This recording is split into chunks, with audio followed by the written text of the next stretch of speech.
इस समय हमारे साथ जंगपुरा विधानसभा से इमरत सिंह बख्शी जी हैं, जो बीजेपी के उम्मीदवार हैं और ये चुनाव में मैदान में हैं।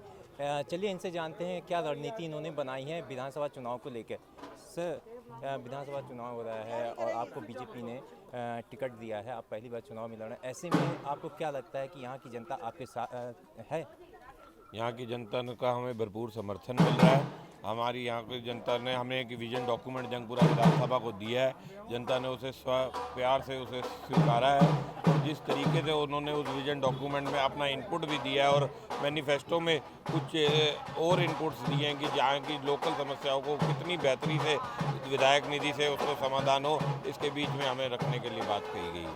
जैसे हम बात करें, पिछली बार लोकपाल बिल को लेकर अरविंद केजरीवाल सत्ता में आई थी। पहले 49 दिन का उन्होंने सरकार चलाई, उसके बाद फिर 4.5 साल इधर के, और पिछले 6 महीने ऐसा क्या हो गया पिछले 6 महीने में कि दिल्ली में काम होने लगा और 4.5 साल काम नहीं हुआ। और जो मेन मुद्दा था लोकपाल बिल का, उसको लेकर आपका क्या कहना है?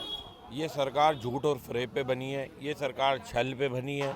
इस सरकार ने दिल्ली की जनता के हकों को छला है और 4.5 साल तक ये कुंभकर्णी नींद में सोते रहे।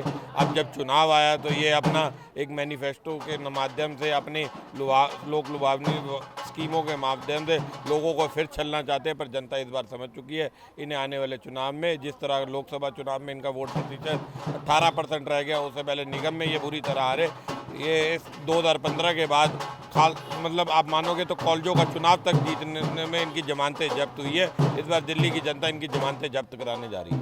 हम बात करें तो यहाँ पे पिछली बार बीजेपी 2013 में बीजेपी से धीर सिंह थे और उसके बाद फिर पहले आपसे लड़े, फिर बीजेपी से लड़े, जबकि उनका वोटिंग परसेंट 23,000 कुछ समथिंग था और सेकंड टाइम पे 27 है।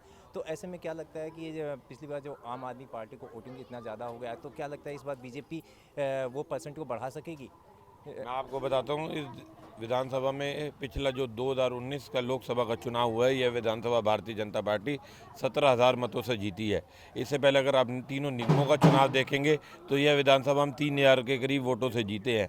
तो 2015 के बाद जितने भी चुनाव हुए हैं, भारतीय जनता पार्टी इस विधानसभा को भारी मतों से जीती है। अगर हम बिजली बिल की बात करें, जो बिजली दिल्ली में फ्री दिया जा रहा है, मैं आपको बताता हूँ, अरविंद केजरीवाल अपने आप को रॉबिन हुड बनाने के लिए लोक लुभावनी स्कीमों के माध्यम से लोगों के बीच में जो फ्री का प्रोपोगंडा रच रहे हैं। लोग समझ चुके हैं कि ये स्कीम सिर्फ 31 मार्च तक है और ये जिस तरीके से पिछली बार कहते थे कि 600 करोड़ रुपए की फंडिंग देकर शीला दीक्षित ने बिजली कंपनियों को फ़ायदा पहुंचाया है, तो अगर देखा जाए तो इन्होंने इस समय 2200 करोड़ से ऊपर की फंडिंग बिजली कंपनियों को दे दी है। बिजली कंपनियों को इन्होंने यही कहा है कि आपके पास 2200 करोड़ रुपए आ रखे हैं, आप 2-4 महीने जब तक मेरा चुनाव है इसको निकलने दीजिए, उसके बाद आप फिक्स चार्जेस के माध्यम से अपने बिजली के बिल बढ़ा लेना और अगले 5 साल में आप कंज्यूमर से उन पैसों को रिकवर कर लेना। तो इस बार जनता ये समझ रही है कि अरविंद केजरीवाल उन्हें ब्राइब करने की कोशिश कर रहे हैं बिजली के बिलों से। उसके बाद ये दिल्ली की जनता इनको इनकी असलियत दिखाएगी और इनको इनकी सीटों पर जमानतें जब्त कराएगी। अगर से हम बात करें इस बार के विधानसभा चुनाव को लेकर और आप जनता के बीच में जा रहे हैं, तो आपको जनता से कैसा रिस्पांस मिल रहा है? जनता का बहुत बढ़िया रिस्पांस मिल रहा है। जनता हमें बता रही है कि पिछले 6 सालों से ये किस तरीके से निकम्मेपन में सोते रहे।